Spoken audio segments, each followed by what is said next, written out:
Oke, kembali ke tajuk demokrasi. Tadi kita udah banyak bicara tentang berbagai hal lah, dinamika tentang pemilu dengan narasumber kita, Sepri John Maujana Saragi SHMH. Paling tidak tadi sempat disinggung tadi tentang pemilih. Ini kan pemilih ini kan banyak hal-hal mungkin yang harus diantisipasi supaya bagaimana caranya bisa ikut berperan dalam pengawasan dalam pemilu supaya berkualitas. Gimana menurut Bung Sepri John? Baik Bung Imran, untuk menciptakan pemilu yang luber dan jurdil itu tentu kan nggak bisa bertumpu sama satu instansi aja. Dalam hal ini Bawaslu. Tentu kan peran serta masyarakat khususnya anak muda-muda ini sangat diperlukan. Mengapa? Mereka ini sebenarnya dalam Undang-Undang Dasar pun 1945 itu jelas diatur semua warga masyarakat bebas mengeluarkan pendapatnya, berpartisipasi aktif dalam menciptakan politik, perdamaian, apa segala macam kan. Nah, artinya anak-anak muda ini kan masih ada takut nanti aku ditangkap sama polisi, aku nanti dimarahi gitu. Ternyata enggak. Artinya sepanjang bakal calon legislatif kita ini bisa memberikan edukasi yang baik sama masyarakat khususnya anak-anak muda. Ya memang diharapkan sekali masyarakat khususnya anak-anak muda bisa berperan aktif, artinya bisa proaktif mengawasi seluruh tahapan pemilu, baik itu ASN contohnya, apabila diindikasi terlibat dalam politik praktis, mereka ini bisa melaporkan langsung. Ada saluran hukum yang sudah diberikan oleh undang-undang, yaitu melalui Bawaslu. Nah, dalam pemilu ada dua proses penanganan perkara. Yang pertama itu ada laporan, yaitu yang datang dari masyarakat ke Bawaslu. Yang kedua ada temuan, Bawaslu menemukan ada dugaan pelanggaran yang terjadi di lapangan, kira-kira gitu. Artinya masyarakat ataupun pemuda ini bisa secara proaktif mengawasi, memfoto, membuat dokumentasi video, dan kemudian melaporkan ke Bawaslu. Nanti apakah itu memang pelanggaran apa tidak, Bawaslu yang punya kewenangan untuk mengkajinya lebih lanjut. Bawaslu juga begitu, harus aktif lah ya, aktif untuk menerima setiap laporan dan menindaklanjutinya, baik itu memang terbukti apa tidak. Kira-kira gitu. Dengan menerima laporan dari masyarakat, Bawaslu berarti sudah menindaklanjuti setiap laporan. Nah, kemudian untuk ASN ini juga, di samping secara regulasi juga dilarang untuk terlibat politik praktis, secara moral juga saya rasa harus betul-betul dipegang teguh lah sama para ASN. Harapannya ASN ini jangan sampai mau diintervensi, apalagi diintimidasi sama orang-orang tertentu, orang-orang yang tidak bertanggung jawab. Karena apa? Nanti yang mengintervensi atau mengintimidasi ASN ini adalah orang-orang tak bertanggung jawab, yang kena ASN-nya yang mengintimidasi nggak bertanggung jawab. Kasihan anak istrinya, Bang. ASN ada sanksinya ya. Ada sanksinya. Bahkan sanksi berat pemecatan bisa ya. Sampai pemecatan, bahkan kalau ada pidana bisa pidana, Bang. Nah, harapannya ASN ini netral lah. Netral lah kalau bisa. Kalau tidak bisa memberikan edukasi secara aktif ke tengah-tengah masyarakat, minimal jangan ikut-ikutan. Berpihak sana sini. Tapi kita yakin loh, masyarakat sekarang sudah semakin kritis. Benar. Terutama anak-anak muda, pasti nggak takut lah mereka ikut mengawasi. Harapannya begitu. Mereka jangan sampai takut. Jangan sempat takut. Tapi paling tidak memang, tadi kan kita singgung tadi bahwa pemilih pemula ini sangat strategis. Yang kita harapkan mereka tidak hanya sekedar pemilih, itu tadi kembali turut berperan aktif melakukan pengawasan. Tapi kita bicara tentang berbeda lagi. Paling tidak Bung Sepri John, Anda ini kan katakanlah seorang dosen, pengacara. Bahkan waktu itu saya ingat tuh, ada kakek Sabirin yang curi berondolkan sawit, yang ternyata Anda dipanggil, isunya semakin nasional, dan di salah satu televisi Anda ikut diwawancarai. Paling tidak, kenapa Bung Sepri John mau menjadi calon lah, kita katakan calon legislatif? Begini, Bung Imran, berarti ini kan kaitan dengan motivasi lah ini kan. Motivasi saya kok mau lagi jadi calon anggota DPRD, jadi bakal calon legislatif lagi di Kota Matang Siantara. Kebetulan saya diwarisi sama orang tua ini nggak ada harta, Bung Imran. Nggak ada harta. Artinya saya diwarisi orang tua memang murni sekolah. Ilmu ya. Iya. Karena orang tua saya dulu bekerja sebagai dosen. Orang tua selalu bilang agar minimal bermanfaatlah sama orang lain. Kau harus bermanfaat sama orang lain.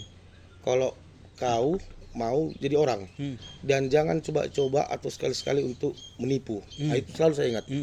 Bahkan sampai hari ini saya ingat ada itu istilah almarhum bapak saya, orang tua saya, IIN, insting, ilmu dan naluri. Setiap kali kau mengambil kebijakan, mengambil keputusan, prediksi apa yang akan terjadi atas kecenderunganmu. Itulah insting. Kemudian ilmu, itu gunanya kau sekolah. Dan naluri, artinya kadangkala akal sehat kita, logika kita ini bisa bertentangan dengan nurani. Betul. Tapi kalau saya selalu bilang yang terakhir itu naluri, nurani. Nah, kita akan lihat situasi pemerintahan kita hari ini. Ya, saya lihat sudah cukup baik, cuman masih ada hal-hal yang harus memang diperbaiki. Nah, tugas daripada DPRD kan nggak menciptakan, ini kan cukup mengawasi, ya kan, controlling, kemudian menganggarkan, budgeting, kemudian mendrafting. Artinya tugasnya yang 3 itu. Masyarakat ini kan harus paham juga. Anggota dewan itu nggak bisa menciptakan satu proyek, nggak bisa menciptakan suatu bantuan sosial. Artinya anggota dewan itu hanya bisa mengawasi jalannya roda pemerintahan agar sesuai dengan visi misinya di awal, kemudian agar sesuai dengan RPJMD-nya, contohnya, sesuai dengan RPJMN-nya, contohnya. Nah, artinya saya ini Bung Imran memang diwarisi harus bermanfaat sama orang. Itu kalau dibilang orang tua dulu. Kalau saya nggak menduduki jabatan publik, bagaimana saya bisa bermanfaat sama orang? Kira-kira gitu. Nah, tadi Bung Imran sudah singgung sedikit masalah tahun 2019. Saya diundang ke acara Mata Najwa. Itu waktu itu spontanitas saja Bung Imran. Dan memang saya nggak pernah rencanakan harus sampai begitu. Artinya apa? Ya bekerja aja dulu, bekerja dulu setulus-tulusnya, seikhlas-ikhlasnya. Saya yakin dan percaya nanti jika kita tulus, kita ikhlas pasti membuahkan hasil. Dan puji Tuhan, alhamdulillah waktu itu saya diundang sama Mata Najwa itu dan difasilitasi semua secara gratis. Bahkan bawa duit lagi pulang, Bung. Waktu itu saya sama kakek Samir ini sudah difasilitasi 3 hari 3 malam di hotel bintang 5. Kemudian kita dibawa ke Komisi 3 di DPR. Kemudian pulang-pulang bawa duit lagi. Nah, artinya itu. Tapi motivasinya bukan duit ya? Bukan. Artinya memang benar. Artinya kalau yang menjadi hak-hak anggota DPRD secara keuangan tentu kita akan terima. Itu kan memang hak.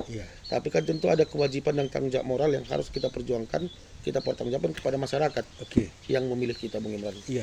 Tapi paling tidak, kalau memang tadi harus dipercaya jadi anggota DPRD ke depan, tentunya ya apa yang menjadi yang saya harapkan tadi itu, yang saya katakan itu bisa saya realisasikan. Kira-kira gitu, Bung. Jadi inilah memang banyak dinamika nanti yang dihadapi pastinya ya, kalau memang semoga bisa memperoleh suara duduk. Amin. Paling tidak kan itu kan banyak juga nih sebelumnya udah memberi janji-janji, kita pikir ini masyarakat udah semakin cerdas kan. Benar.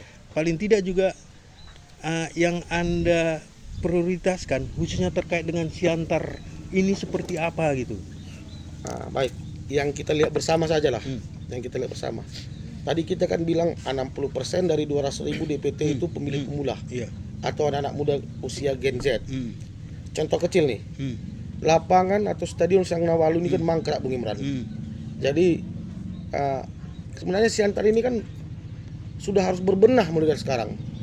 Berbenah kenapa? Kita khawatir ini kan dari jalan Sinaksa sana, itu udah ada jalan tol. Bisa kota Siantar ini jangankan kota transit lagi, nggak dilewatin orang lagi. Artinya kita berharap pemerintah Kota Matang Siantar ini harus berbenah gitu. Harus melihat apa yang akan terjadi 10-20 tahun ke depan. Tertinggal lah. Jangan sampai tertinggal. Kenapa?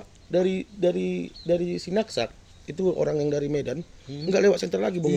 Ditinggalkan. Takutnya ini sepi, kota mati. Kota mati ya. Kayak lagu Ya. Kota Peter Pan, Oke. lagu Peter Pan Kota Mati kira-kira Oke, gitu. memang inilah memang harapan kita dan banyak pihak juga mengatakan seperti itu. Paling tidak potensi yang ada di Kota Siantar harus digerakkan supaya menjadi magnet bagi orang yang mungkin mau datang ke kawasan Danau Toba. Harus singgah. Benar, satu lagi Bung Imran. Satu lagi ya saya pribadi ataupun kita berharap disharmonisasi antara lembaga eksekutif dan legislatif ini segera berakhir lah. Tapi udah berakhir katanya. Ya saya belum tahu ini benar-benar berakhir atau berakhir sebentar aja Bung Imran. Ya. Artinya memang harus diakhiri. Saya harapannya legislatif, kemudian eksekutif, kalau perlu yudikatif, sama-sama lah satu persepsi membangun kota ini biar nggak jalan di tempat Bung Imran. Kasihan masyarakat kita kira-kira gitu. Itu harapan kita. Harapan Tapi kita. paling tidak memang kalaulah Bung Sepri John mengatakan harus ada harmonisasi, jangan terlalu bermesraan kan gitu kan. Sepanjang untuk masyarakat silahkan. Oke, Bung Sepri John, mungkin Anda punya closing statement. Baik, terima kasih Bung Imran. Hmm. Saya Sepri Ijon Maujana Saragi, Bacalek Partai Gerindra untuk DPRD Kota Batang Siantar dari daerah pemilihan 2. Hmm. Mengharapkan agar ke depan Kota Batang Siantar ini kalau belum bisa maju tapi tidak mundur. Hmm. Itu yang pertama. Yang kedua, harapannya untuk anak-anak muda ya tetap optimis, tetap bergerak, tetap maju ya.